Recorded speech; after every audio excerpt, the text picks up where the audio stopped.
जय माताजी मित्रों, स्वागत है આજના નવા વિડીયોમાં। આજે તારીખ છે 4/8/2026 ને ઘણા બધા મિત્રોની કોમેન્ટો આવતી હતી કે હાલમાં દાંતીવાડા ડેમમાં પાણીની આવક ચાલુ છે કે નહીં અને દાંતીવાડા ડેમના તાજા અને લાઈવ અને સાચા સમાચાર લાવો।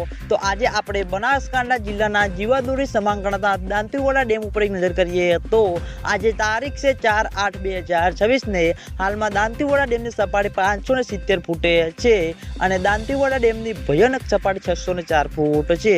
અત્યાર સુધીમાં દાંતીવાડા ડેમ 26.30% ભરાયેલો છે। તેની સાથે ઘણા બધા મિત્રોની કોમેન્ટો આવતી હતી કે દાંતીવાડા ડેમમાં પાણીની આવક ચાલુ છે કે નહીં। તો મિત્રો હજુ સુધી ચોમાસાની શરૂઆત થઈ છે અને આટલો બધો વરસાદ પણ વરસ્યો છે, પણ હજુ સુધી દાંતીવાડા ડેમમાં નવા નીર આવ્યા નથી। તેના લીધે ખેડૂતો મિત્રોના મનમાં દિવસે ને દિવસે ચિંતાલાયક પ્રશ્નો વધતા જોવા મળ્યા છે।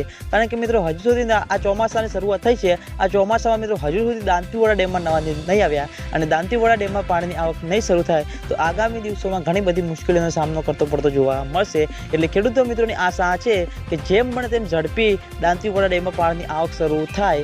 અને આજના વિડીયોમાં આટલું હતું। તમે બધા અમારી ચેનલ ઉપર નવા હોય તો વિડીયોને લાઇક કરી દેજો, કોમેન્ટ કરી દેજો અને ચેનલને સબસ્ક્રાઈબ પણ કરી દેજો, જેથી કરીને અમે દાંતીવાડા ડેમના અવનવા વિડીયો લઈને આવીએ તો સૌથી પહેલાં તમને બધાને ખબર પડી જાય। તો મિત્રો જય માતાજી।